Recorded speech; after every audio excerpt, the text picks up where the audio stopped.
Alors, le bureau de Sesanga a répondu à Jean-Pierre Bemba parce que il pense que Jean-Pierre Bemba a manqué du respect à leur patron, Sesanga, Deli Sesanga. Jean-Pierre Bemba l'a traité d'un garçon.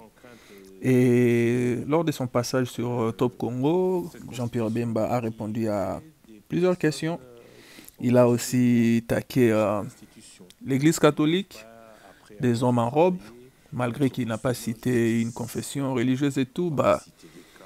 L'Église catholique aussi avait réagi, mais on va beaucoup plus prendre la réaction du bureau de Sesanga et d'où est venue cette réponse. On va un peu retourner en arrière pour savoir quelle a été la question, comment est-ce que la question a été abordée et pourquoi le bureau de Sesanga se sent visé et quelles sont aussi leurs réactions.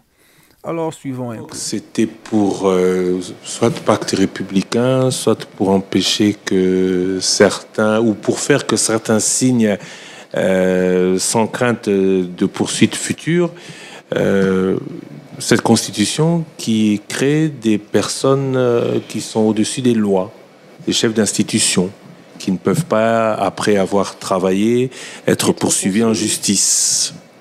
On ne va pas citer des cas. Il y en a un emblématique. On a souvent parlé des cas emblématiques. Vous n'avez pas peur que cela aussi ne vous profita plus? Écoutez, je suis étonné que vous doutiez à mon niveau que je pourrais craindre la moindre chose. Non, je parle de ces avantages de l'ancienne constitution, de l'actuelle constitution, pardon. Mais je crois justement, alors, c'est que la question que vous posez mérite une réflexion. Mais elle va se faire où? Si je vous comprends bien, à travers l'accès de commission. Si je vous comprends, mais pour vous, il faut d'abord qu'on réfléchisse. Il n'y a pas une option qui est élevée. Ce n'est ni la révision, ni les changements, mais la réflexion. Mais le président a été clair. Il met en place une commission qui va être composée de personnes de tous bords. Et ces personnes vont réfléchir. Mais je crois que chaque partie, la société civile, va pouvoir mettre en place ces réflexions et les verser de la commission. J'imagine pas que la commission va prendre... va avoir 1000, 2000 personnes quand même là-dessus. On ne pourrait pas faire une commission sérieuse. Vous n'avez pas peur que l'opposition autour de ce projet fasse imploser ce pays? Non, mais... Le nombre de gens qui sont contre ce projet que le président a initié. Moi, je pense froidement qu'il y a de la mauvaise foi.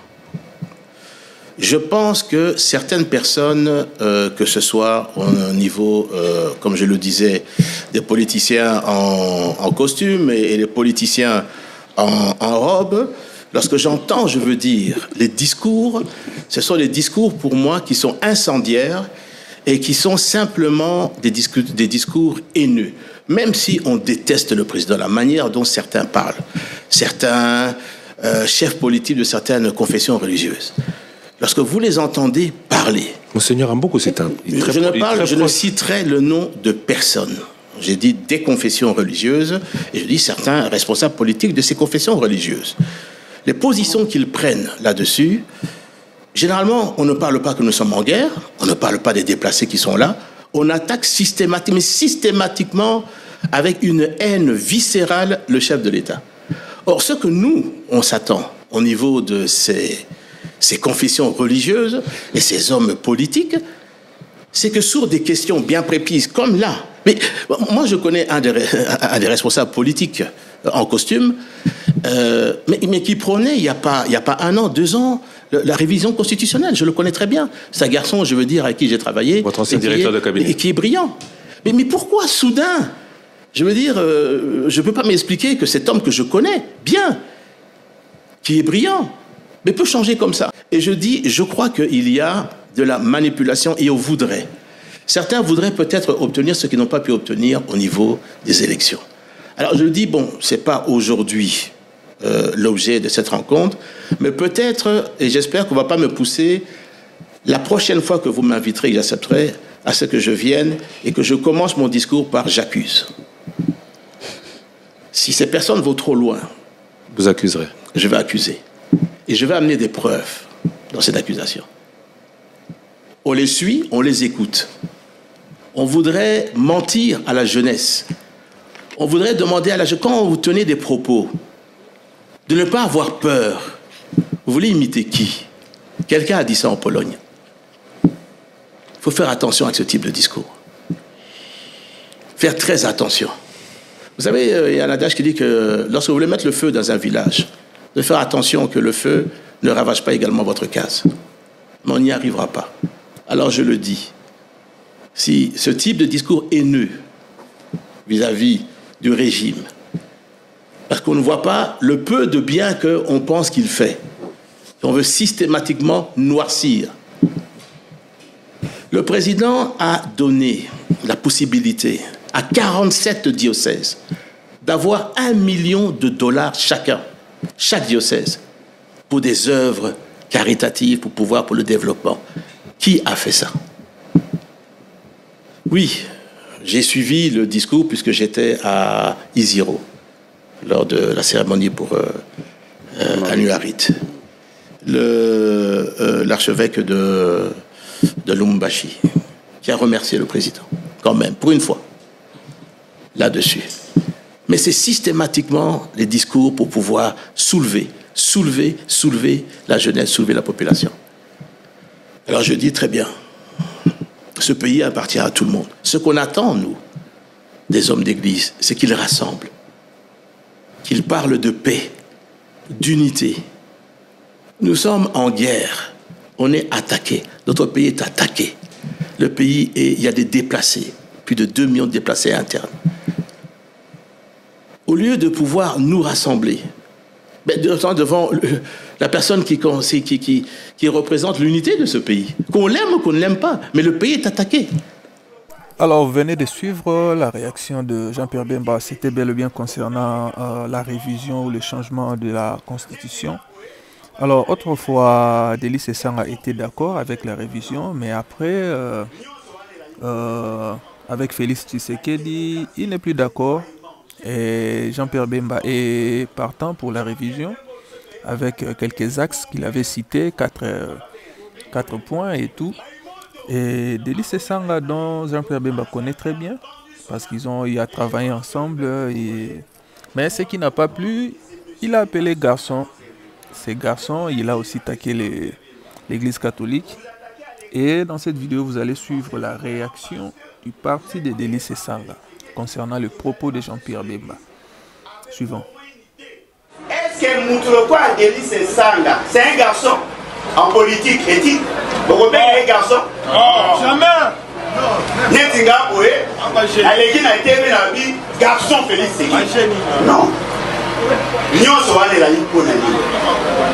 La démocratie tais-toi et mange. La démocratie du ventre. Jean-Pierre Bemba, Jean-Pierre Baïmoto a connu Baïmali parce qu'il a vendu son âme. Et je pense que le peuple congolais doit comprendre que ce monsieur n'est pas suffisamment sérieux. Je voudrais dire à M. Jean-Pierre Bemba, vous vous attaquez à l'église. Pensez-vous vraiment parce que vous êtes payé par Félix Tshisekedi que vous allez marcher sur l'église? Avez-vous au moins une idée sur les liens qu'il y a entre l'église et ton père? Je pense que nous devons apprendre à être sérieux. Et M. Jean-Pierre Bemba n'est pas digne de confiance.